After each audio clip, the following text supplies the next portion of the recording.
MBC 클리닉 건강 365 주치 장동성 가정의학과 전문의와 지금부터 함께하겠습니다. 네, 안녕하세요. 안녕하세요. 안녕하십니까.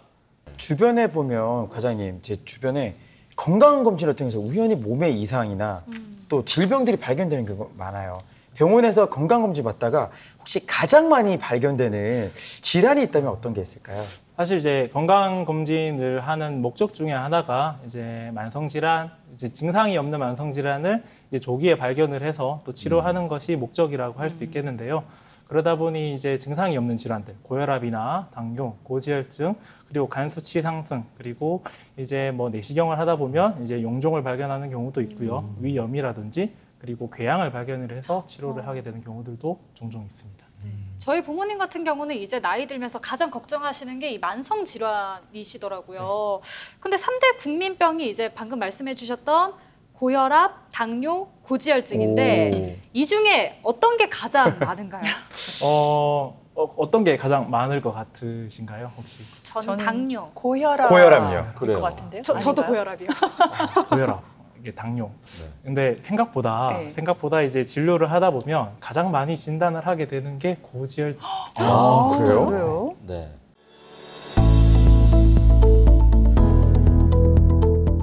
경동맥 이제 초음파 검사인데요. 여기 보면 약간 경화반이 이렇게 있는 소견이 보여요. 이런 소견이 보이는 경우에는 이제 콜레스테롤 관리를 좀 더 엄격하게 해주시는 게 필요합니다. 피검사 결과랑 이거 종합적으로 판단을 해가지고 이제 약물 치료를 조금 진행을 해보도록 하겠습니다. 직장인들의 잦은 회식과 야근, 운동 부족 이런 이유로 만성질환에 걸릴 확률이 높아지고 있는데요. 특히 증상이 없어 더 위험한 침묵의 병이라 불리는 고지혈증입니다. 최근 국내 고지혈증 환자 수는 지난 2016년 약 175만 명에서 지난해 약 226만 명까지 증가해 5년 사이 약 29%가량이 늘었습니다. 건강보험 심사평가원에 따르면 고지혈증은 60대에서 가장 많이 나타나고 10대 청소년의 경우에도 해마다 10% 이상 증가하는 것으로 나타났습니다. 대부분 고지혈증은 그 자체만으로는 자각 증상이 거의 없고 합병증이 발병해서야 비로소 신호가 나타난다고 하는데요. 혈관벽에 쌓인 콜레스테롤 덩어리가 터져 협심증, 심근경색, 심뇌혈관 질환 등으로 진행된 후에胸통이나 호흡곤란 같은 이상 증상이 보이게 된다고 합니다. 따라서 50대 이상이라면 병원을 찾아 콜레스테롤 수치를 확인해 미리미리 질환을 예방하는 게 중요합니다. 누구에게도 예외가 될 수 없는 만성 질환, 고지혈증. 과연 어떻게 해야 예방할 수 있을까요? 네, 흔히 고지혈증을 증상이 없는 침묵의 병이라고 하는데 사실 침묵의 병이라고 하니까 우리가 더 조심해야겠다, 무섭다 그런 생각이 드는데 왜 이런 별명이 붙은 건가요? 사실 이제 고지혈증 자체가 이제 우리 몸에서 지질이 올라가는 질병을 고지혈증이라고 하는데요. 사실은 몸에서 지질이 올라간다고 해서 특별한 증상이 생기지는 않습니다. 이제 보통 고지혈증이 이제 오래되면 우리 몸에 동맥경화라는 것이 생기게 되거든요. 이제 동맥경화가 심해져서 이제 혈관이 막히게 되거나 혹은 이제 혈전이 날아가서 어딘가를 막게 되면 그것이 심근경색, 그것이 뇌졸중이 되는 것이기 때문에 사실 고지혈증 자체는 이제 훨씬 더 이전부터 시작하는 질병이기 때문에 침묵의 병이라고 저희가 보통 이제 얘기를 하게 되는 것 같습니다. 근데 고지혈증 하면 딱 떠오르는 단어 있지 않아요? 뭐요? 과장님 맞히셔도 돼요. 어떤 단어가 떠오르십니까? 혹시 콜레스테롤? 정답. 오, 정답이에요. 근데 사실 콜레스테롤 하면 수도 없이 들어봤는데 그쵸. 제 머릿속에서 이게 사전적 정의가 없어요. 콜레스테롤을 어떻게 정의하면 될까요? 이제 보통 이제 콜레스테롤이라고 얘기를 하면 나쁜 것이라는 이제 이미지가 가장 많은데 사실은 콜레스테롤은 우리 몸에서 가장 필요한 이제 영양소 중에 한 가지입니다. 왜냐하면 이제 보통 이제 크가지 콜레스테롤이 우리 몸에 3가지 정도의 역할을 하는데요. 이제 첫 번째가 이제 우리 몸을 구성하는 성분입니다. 세포의 세포막을 구성하는 성분 중에서 콜레스테롤이 있기 때문에 이제 우리 몸에서 가장 많이 필요한 영양소 중에 한 가지고요. 그리고 두 번째가 이제 콜레스테롤이 성호르몬이나 아니면 스테로이드 호르몬으로 이제 몸을 바꿔가지고 여러 가지 몸에서 이 기능을 작용하기 때문에 또 중요하다고 할 수가 있겠습니다. 그리고 이제 세 번째가 이제 담즙의 원료가 이 콜레스테롤인데요. 이제 담즙 같은 경우에는 이제 십이지장에서 이제 배출이 되어 가지고 이제 우리가 섭취한 지방을 분해하는 것을 도와주는 역할을 하게 되거든요. 그래서 사실 콜레스테롤은 우리 몸에 가장 필요한 영양소라고 할 수 있겠습니다. 근데 또 우리가 콜레스테롤을 편가르기를 해요. 뭐 좋은 콜레스테롤, 나쁜 콜레스테롤 이렇게 부르는데 거기에 어떤 기준이 있을까요? 이제 콜레스테롤이라는 이제 녀석은 이 자체는 사실 종류가 따로 없거든요. 근데 저희가 이제 좋은 콜레스테롤 혹은 나쁜 콜레스테롤이라고 이렇게 구분을 지어 이야기하는 거는 사실 LDL 콜레스테롤, LDL이라는 것 자체가 저밀도 지단백을 의미하는 거거든요. 사실은 이제 지방 성분이 우리 혈액을 돌아다니게 될 때 그냥 자기들 멋대로 이게 돌아다니지 않아요. 이게 하나의 입자를 만들어 가지고 돌아다니게 되는데 그 입자의 형태에 따라서 LDL 콜레스테롤이라고 부르기도 하고요. 네. 혹은 HDL 콜레스테롤이라고 부르게 됩니다. LDL 콜레스테롤 같은 경우에는 이제 보통 그 행선지가 정해져 있는데요. 모양에 따라서 간에서 출발해서 조직으로 이동하는 콜레스테롤을 LDL 콜레스테롤로 얘기를 해요. 네. 그러다 보니까 이제 조직에 가서 콜레스테롤을 쌓게 되니까 염증이 일어나게 되고 그것이 동맥경화를 일으키게 되는 거고요. HDL이라는 좋은 콜레스테롤은 반대로 조직에 있는 콜레스테롤을 옮겨서 간으로 옮겨서 처리를 하게 해주는 콜레스테롤 입자거든요. 그러다 보니까 HDL이 낮은 분들은 동맥경화의 위험 인자라고 말씀을 드리지만 HDL이 높은 분들은 오히려 심혈관 질환을 보호하는 역할을 한다라고 말씀을 드릴 수 있을 것 같습니다. 오, 그러면 방금 말씀하신 뭐 LDL, HDL, 콜레스테롤 수치가 어느 정도가 돼야지 적절한 거예요? 수치로 따지면? 사실 이거는 설명을 드리기가 굉장히 어려워요. 보통 이제 건강검진을 하게 되면 그 수치별로 해가지고 이제 적정 수준, 뭐 위험 네. 수준, 네. 혹은 이제 뭐 의심 질환 이런 식으로 이렇게 통계가 이제 발표가 나가서 이제 저희가 받아보게 되는데 이제 HDL은 좀 심플합니다. 이제 남자가 40 이상, 여자가 50 이상이 되어야 정상 분수라고 보고요. 60이 넘어가는 경우에는 이제 그 우리 심혈관 질환의 보호 효과를 낼 수 있는 그런 이제 수치라고 얘기를 드려요. 근데 LDL 콜레스테롤 같은 경우에는 고려할 것이 상당히 많습니다.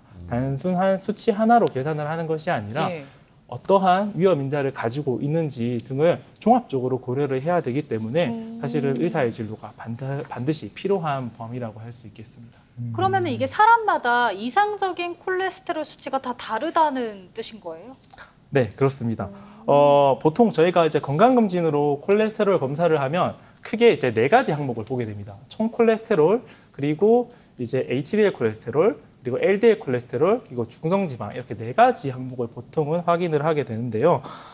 보통 이것 중에서 이제 의사들이 가장 이제 눈여겨보는 항목이 보통은 이제 LDL 콜레스테롤인 경우가 많아요. 왜냐하면 이제 LDL 콜레스테롤에는 저희가 직접적으로 그 수치를 낮춰서 심혈관 예방 효과를 낼 수 있는 이제 약을 보통 많이 처방을 하게 되기 때문인데요. 이제 보통 건강검진을 하게 되면 LDL 콜레스테롤이 이제 100 이하를 이제 좀 안전한 범위라고 보고요. 이제 130 이하를 정상 범주라고 봅니다. 그리고 160이 넘어가는 경우에는 의심 질환이라고 해서 이제 의사와의 상담이 필요합니다라고 보통은 얘기를 하게 되고요. 근데 이제 이 사람이 기존에 어떠한 질병을 가지고 있는지, 그리고 나이가 몇 세인지, 담배를 피는지, HDL 콜레스테롤 수치가 얼마인지 이런 것들을 종합적으로 고려를 해야 되고요. 그래서 어떤 사람은 70 이하로 조절을 해야 되는, 굉장히 엄격하게 LDL 콜레스테롤을 조절을 해야 되는 사람들도 있고요. 그리고 어떤 사람은 160이 넘지만 당장에 약을 쓰기보다는 이제 생활 습관 개선을 먼저 교육을 하시는 분들도 있습니다. 평소에 뭐 예은 씨처럼 야식 잘 먹거나 또 과음하시는 분들은 콜레스테롤 검사를 좀 빨리 해보는 게 좋을 것 같다는 생각이 드는데 그렇습니다. 그러면 콜레스테롤 수치에 따라서 검사가 다른가요? 어떤 검사가 필요할까요? 콜레스테롤을 조절을 하는 목적에 대해서 아까도 간단하게 말씀을 드렸는데 콜레스테롤이 조절을 하는 목적은 일단은 심내혈관 질환을 예방하는 게 가장 큰 목적이라고 할 수 있겠습니다. 그래서 심내혈관 질환을 일으키는 위험 인자들이 많은 분들일수록 콜레스테롤을 더 낮게 유지를 해야 되는 거고요. 이제 그런 위험 인자가 없는 분들은 조금 이제 루즈하게 유지를 해도 되는 것이죠. 그래서 이제 고혈압이나 당뇨 치료 받는 분들, 그리고 담배를 피는지 유무들을 종합적으로 판단을 해서 보통은 보게 되고요. 제가 이제 한번 이제 제 콜레스테롤 수치를 한번 네. 가져와서 한번 좀 말씀을 네. 드리면 좀 재밌지 않을까 싶어서 공개를 하시나요? 자신 그래서 있으신가요? 자신은 별로 없었는데 한번 네. 피 검사를 그래서 한번 해봤습니다. 일단 어. 제가 아침에 이제 밥을 굶고 이제 병원에 와서 이제 콜레스테롤 제가 아까 말씀드렸던 이제 4가지 항목의 네. 검사를 한번 해봤는데요. 이제 제 입으로 얘기하기 좀 부끄러운데 이제 총 콜레스테롤이 이제 227이 났고요. 오. 중성지방이 85, 예. HDL 콜레스테롤이 56, LDL 콜레스테롤이 168이 나왔습니다. 너무 높은 거 아니에요? 사실 저도 이게 너무 높게 나와서 조금 놀랐는데 사실 야식하셨나요? 아니 그건 아니고요. 아직 건강검진에서 보통 이렇게 나가면 어떻게 나가냐 이제 예. 의심질환 예. 의사와의 상담이 필요합니다. 이렇게 그렇죠. 보통 이제 예. 판정이 나가게 됩니다. 근데 네, 이제 네. 저 같은 경우에는 네. 이제 일단 좀 젊고요. 아. 네, 그리고 이제 제가 담배를 피지는 않습니다. 네. 그리고 이제 아까 말씀드린 HDL 콜레스테롤이 일단은 정상보다는 넘죠. 그렇네요. 네, 그리고 다른 심혈관 질환의 위험도 없어요. 제가 고혈압 약을 먹고 있거나 혈압이 높지는 않기 때문에. 일단 제가 가지고 있는 심뇌혈관 질환의 위험 인자는 이제 0개가 되는 거거든요. 예. 이런 경우에는 160이 넘지만 당장의 약물 치료를 하기보다는 네. 이제 생활 습관 개선 교육을 예. 먼저 하게 되는 네, 거죠. 야식 좀 줄이시고요. 예. 그래도 관리하셔야죠, 선생님. 네, 관리를 해야겠다는 네. 생각을 요새 그래서 좀 하고 있습니다. 네. 과장님 방심하시면 안 돼요. 일단 칠곡에 있는 병원에 제가 예약을 좀 해드릴게요. 근데 이 가족 중에 고지혈증이 있으면 이제 유전이 된다고 하던데 네. 이게 소아기 때부터 그럼 나타날 수가 있는 거예요? 네, 맞습니다. 이제 소아기 때부터 이제 콜레스테롤이 높은 분들이 있습니다. 그거를 보고 이제 저희가 가족성 고콜레스테롤 혈증이라고 이야기를 하는데요. 사실은 이제 콜레스테롤이 높다고 해서 특별하게 증상이 생기는 것이 아니기 때문에 이것은 의심을 하고 검사를 해서 거기에 맞는 치료를 하는 것이 굉장히 중요하다고 말씀을 드릴 수 있을 것 같아요. 이제 보통은 이제 크게 2가지 정도를 봅니다. 이제 좀 부모님이나 혹은 이제 조부모님이 좀 이른 나이에 이제 심장혈관 질환이라든지 뇌혈관 질환을 앓은 분이 있다면 이제 추가적인 검사를 좀 할 필요가 있고요. 그리고 이제 황색 종이라고 해서요. 이제 눈꺼풀에 이제 노란색 덩어리가 생기거나 건 황색 종이라고 해서 보통은 이제 아킬레스건에 이제 그런 콜레스테롤이 침착되는 그런 증상들이 있는데요. 그런 것들이 있는 분들은 이제 가족성 콜레스테롤을 이제 가족성 고콜레스테롤 혈증을 이제 의심을 하고 추가적인 검사를 진행하는 경우들이 있습니다.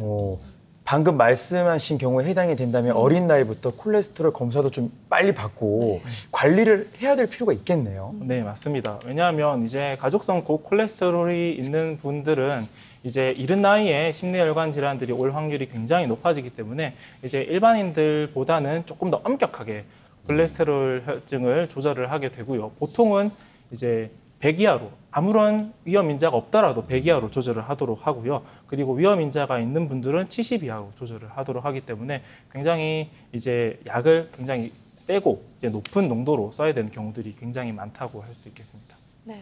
아무래도 나이가 들면은 이 콜레스테롤을 관리하는 게 건강하게 오래 사는 비법이다 이런 얘기를 하는데 이거 대체 관리 어떻게 해야 돼요? 아까 얘기하셨던 것처럼 야식 안 먹어야 되고 담배도 여러 번 언급을 하셨어요.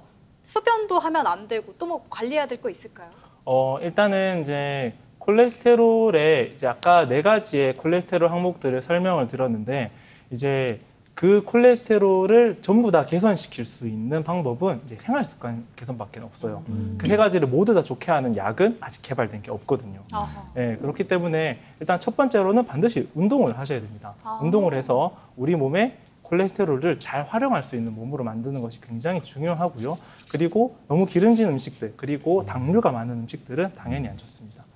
그리고 아까도 얘기를 하셨는데 이제 흡연 같은 경우에는 심뇌혈관 질환에 굉장히 중요한 위험 인자이기 때문에 이제 반드시 금연을 하도록 설명을 드리고 있습니다. 네. 네. 저도 개인적으로 최근에 이제 고지혈증 진단을 받았거든요. 그래가지고 매일 그 아침마다 이 조그만 알약 하나씩 먹고 있는데 이 콜레스테롤이 높은 경우에 치료가 약물 치료가 가능한 건가요?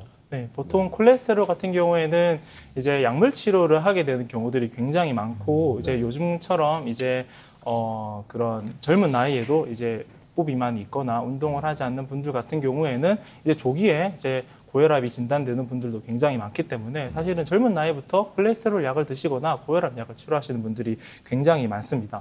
하지만 첫 번째는 무조건 생활 습관 개선입니다. 운동을 하고 그리고 체중 감량을 하고 이제 담배를 끊고 그리고 이제 충분한 이제 주에 5회 이상의 그런 운동을 통해서 네. 이제 생활 습관 개선이 우선적으로 이루어져야 하고요. 그리고 약물 치료가 병행되어야 한다라고 말씀드립니다. 네, 네. 그렇군요. 약보다는 일단 운동이다 이렇게 네. 말씀하셨는데 잘 그래요? 새겨 들어야 할 것 같아요. 알겠습니다. 이 콜레스테롤 약은요, 한번 먹기 시작하면 평생을 먹어야 한다 이렇게 네. 말을 하던데 식단 관리 같은 거 잘하면 좀 줄여도 되지 않을까요? 그래요? 사실 이제 콜레스테롤 약을 저희가 처방을 해서 이제 환자분들한테 복용을 할 때 굉장히 저는 신중하게 말씀을 드리는 편이거든요. 네.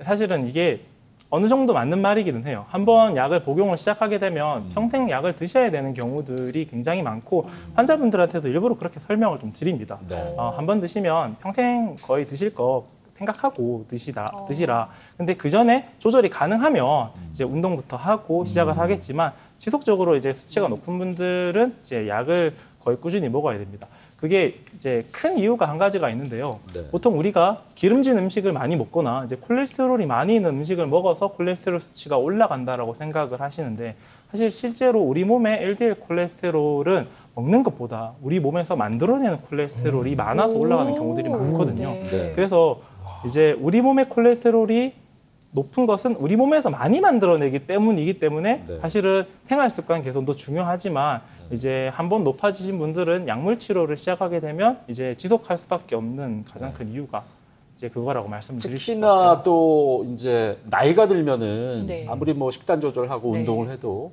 이게 고치기 힘들다 그런 얘기도 있거든요. 네, 맞습니다. 아무래도 이제 설명을 드리면서도 저도 이제 딱 몸을 보면 알잖아요. 예. 운동을 하실 분이겠다.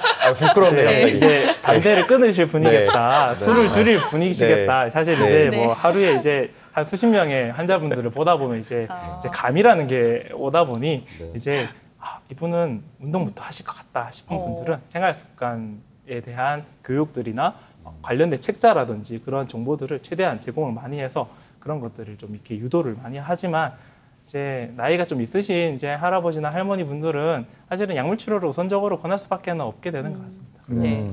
근데 그런 이유 때문에 약을 먹긴 하는데 꾸준히 복용하다 보면 혹시나 또 부작용 생각 안 할 수가 없잖아요. 콜레스테롤 약은 부작용은 없나요? 이제 콜레스테롤 약의 부작용은 뭐 여러 가지 부작용들이 있긴 하지만 가장 흔하게 이제 설명드리는 부작용이 크게 두 가지인데요. 이제 첫 번째는 이제 간 수치 상승, 그리고 하나가 이제 근육통입니다. 이제 약을 드시기 시작하면 이제 알 수 없는 근육통을 호소하시는 분들이 생각보다는 많고요. 근데 이제 보통은 약물 치료를 지속하다 보면 보통 근육통은 없어지는 경우들이 많습니다. 그런데 약물 치료를 지속하는 중에 이제 계속해서 통증이 심해지거나 오히려 더 악화되는 분들 같은 경우에는 이제 횡문근 융해증이라는 질병을 의심을 해야 되는 경우들이 있습니다. 그런 경우에는 이제 약을 끊고 이제 피 검사를 해가지고 해서 이제 그에 대한 적절한 처치를 받는 것이 필요합니다. 그리고 아까 또 말씀드렸던 게 간 수치 상승인데요. 이제 간 수치 상승 같은 경우에도 이제 경도의 간 수치 상승 같은 경우에는 이제 약물 치료를 지속하면서 보는 경우도 있고요. 수치가 많이 상승하는 경우에는 약물을 중단을 하거나 아니면 다른 약물로 이제 바꿔서 치료를 하는 경우도 있습니다. 네. 그러면 이 콜레스테롤 약 오래 먹어도 괜찮은 건가요? 오랫동안 먹어도. 그렇죠. 사실은 이제 한 번 먹으면 평생 먹어야 된다 이런 얘기들을 많이 들으시니까 이제 콜레스테롤 약을 드시기 시작할 때 그런 걱정들을 많이들 하시는 것 같습니다.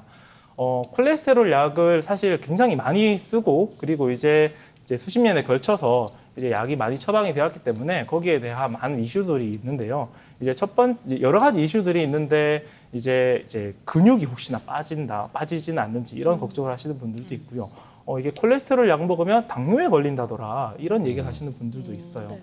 그리고 이제 뭐 간이 손상이 되거나 또 그다음에 이제 치매가 오거나 뭐 이런 얘기들을 하시는 분들이 굉장히 생각보다 많고 이제 그런 얘기들이 사실 인터넷상에서도 굉장히 많거든요. 근데 실제적으로 이제 그러한 대부분의 이야기들은 이제 크게 근거가 없는 이야기로 나왔고요. 사실 혈당 상승이 조금 있다라는 연구들도 일부 있기는 하지만 그 혈당 상승에 따른 심혈관 질환의 위험이 오히려 이제 약제 복용에 따른 이득보다는 작다라고 해서 적극적으로 약물 치료를 하는 것이 오히려 필요하다라고 많이들 말씀을 드립니다.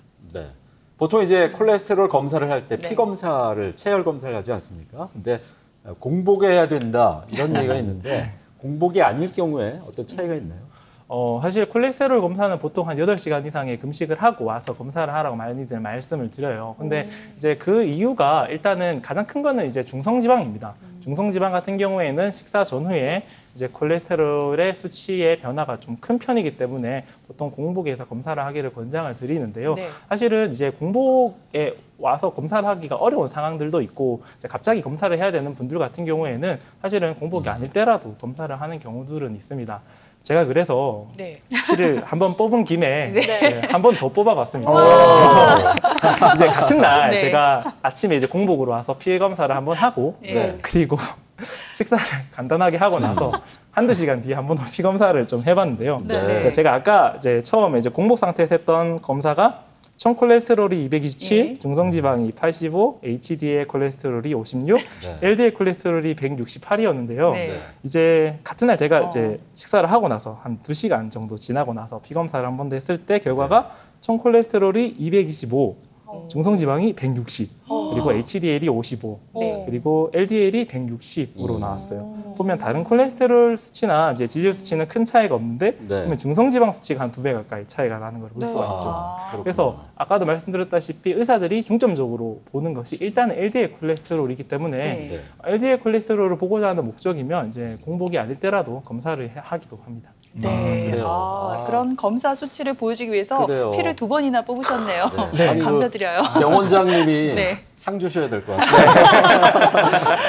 그렇군요. 아무튼 그래요. 뭐 중성지방이 차이가 난다 이렇게 말씀해 주셨는데 네. 우리 체내 콜레스테롤 수치를 잘 관리하는 게 무엇보다 중요하겠다는 생각이 듭니다. 그렇습니다. 그래서 요즘 오메가3 지방산을 네. 꾸준히 섭취하면 좋다는 얘기가 있어요. 이 자리에서 이게 맞는 말인지 확인을 해볼까요? 사실은 제가 건강식품에 대한 이야기를 하는 게 사실은 굉장히 좀 조심스러운 부분이기는 합니다. 예. 왜냐하면 의사는 이제 근거 중심으로 이야기를 해야 되다 보니까 이제 건강기능식품에 대한 연구들이 그렇게 많이 이루어지지는 않거든요.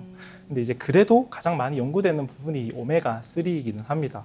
사실 오메가3가 왜 우리가 섭취를 많이 하게 되는 이유를 혹시 아시는지는 모르겠는데 네. 보통 이제 에스키모인들이 네. 이제 심혈관 질환이 굉장히 낮다라는 이제 보통 연구가 있었고 이제 그 원인으로 이제 그분들은 이제 생선이나 이런 것들을 주로 섭취를 하기 때문에 거기에 있는 오메가3를 많이 이제 섭취를 하기 때문에 심혈관 질환이 위험이 낮을 것이다라고 얘기를 해서 거기에 대한 많은 연구들도 이루어지고 그래서 저희에게까지 이제 오메가3가 이제 일상 속으로 다가왔다고 말씀을 드릴 수 있는데요. 실제로 오메가3를 저희가 병원에서 처방하게 되는 경우들도 꽤 있거든요. 그런데 이제 오메가3 같은 경우에는 저희가 LDL 콜레스테롤을 낮추는 목적으로 쓰는 경우는 사실은 거의 없고요. 이제 보통은 이제 중성지방이 굉장히 높은 분들이 있어요. 이제 그런 분들 같은 경우에는 급성췌장염이라든지 이런 급성기 질환들이 급성기 합병증들이 발생할 가능성들이 올라가기 때문에 그런 목적으로 보통은 이제 중성지방이 500에서 1000 이렇게 넘는 분들이 드물게 있거든요. 네. 이제 그런 분들을 치료하기 위해서 쓰는 경우들이 가장 많다고 보실 수가 있습니다.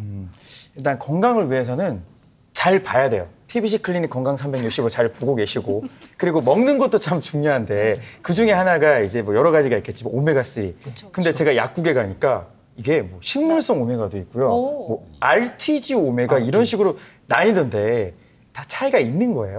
사실 이게 저도 그래서 찾아봤습니다. 왜냐하면 이게 의사 입장에서 오메가3를 처음에 얘기를 할 때 뭘 주로 얘기를 하냐면요. 이제 DHA와 EPA의 함량을 보통은 얘기를 많이 하거든요. 네. 그것이 뭐 RTG 오메가인지 식물성 오메가3인지 이런 거에 대한 건 사실은 잘 몰라요. 네. 그래서 사실은 이 심혈관 질환의 이제 연구들이 오메가3를 이용한 연구들이 좀 이루어지고는 있는데 대개는 이게 DHA와 EPA의 함량을 가지고 주로 얘기를 하고요. 이제 보통은 효과가 있다라고 얘기를 하는 것이 EPA의 함량이 4g 정도를 꾸준히 섭취를 했을 때 심혈관 질환에 이득이 있는 것 같다. 이렇게 나오는 게 최근의 연구이긴 합니다. 사실은 이제 RTG 오메가라든지 식물성 오메가라든지 이런 거는 추출 기법의 차이로 알고 있고요. 제가 생각을 했을 때는 이제 이러한 방법들은 이제 복용을 했을 때 네. 이제 역한 것들이 조금 덜하거나 자기 몸에 맞는 것들을 선택을 하시면 되는 부분이라고 저는 생각을 합니다. 네. 네. 평소에 그런 콜레스테롤 수치를 조절하려면 어떤 음식이 좋은지 그리고 또 어떤 습관을 가지면 좋은지 좀 알려주시면 좋겠습니다. 네. 굉장히 설명을 하자면 이것만 가지고도 얼마든지 길게 설명을 할 수 있을 내용 같은데요. 네. 이게 보통은 설명을 드릴 때 뭐 탄수화물의 섭취라든지 뭐 지방의 섭취량이라든지 뭐 일주일에 생선을 몇 번 드시라, 그다음에 잡곡 위주로 드시라 이런 얘기들을 드리는데 사실은 저는 그냥 한마디로 설명을 합니다. 네. 집밥이 제일 좋다 이렇게 설명을 드려요. 사실은 저희가 집에서 특히 엄마들이 이제 자식들에게 해주는 밥을 보면 생선이 주에 그래도 한 2-3번 정도 올라오고 네. 한 번씩 고기 반찬 올라오고 그리고 쌀밥보다는 잡곡밥 그렇죠. 위주로 좀 예. 올라오고 그리고 여러 가지 채소라든지 잔반찬들에 이게 여러 가지 식이섬유가 많은 음식들이 이제 올라가잖아요. 이제 뭐 이거를 수치적으로 계산을 해가지고 설명을 드리면 사실 환자분들이 이해를 못 하세요. 그리고 말도 어렵고 그래서 저는 집밥이 제일 좋다. 집밥 드세요. 라고 설명을 주로 드립니다. 그리고 네. 이제 거기에 주 5회 이상의 하루에 30분 이상의 운동. 그러니까 사실은 이제 활동량이 많은 분들이라고 본인이 얘기하시는 분들이 네. 있어요. 네. 나는 몸 하루 종일 걷는데. 맞아요. 그런 분들이 있는데 네. 이게 운동과 노동은 다릅니다. 그럼 집안일을 설거지하고 청소하고 빨래하고 한다고 해서 이게 운동이 되는 건 아닌가요? 저는 좀 다르게 봅니다. 사실 그런 것들은 물론 그것도 활동이긴 하지만 네. 저는 최소한 한 번 운동을 할 때는 30분 이상 예. 조금 숨이 찰 정도의 그런 유산소 운동 혹은 근력 운동을 하기를 조금 더 권장을 드립니다. 노동은 이제 노동일 뿐. 이제 관절이 상하거나 이런 분들도 있기 때문에 오히려 시간을 떼서 운동을 하는 것이 더 효율적이라고 보실 수 있겠습니다. 네, 알겠습니다. 네. 결국에는 집밥이 가장 중요하다는 우리 집밥 장동성 선생님의 좋은 말씀이었습니다. 네. 자, 오늘 친절하게 자세한 정보 알려주신 가정의학과 장동성 선생님 감사드립니다. 네, 오늘 네, 고맙습니다. 감사합니다. 고맙습니다.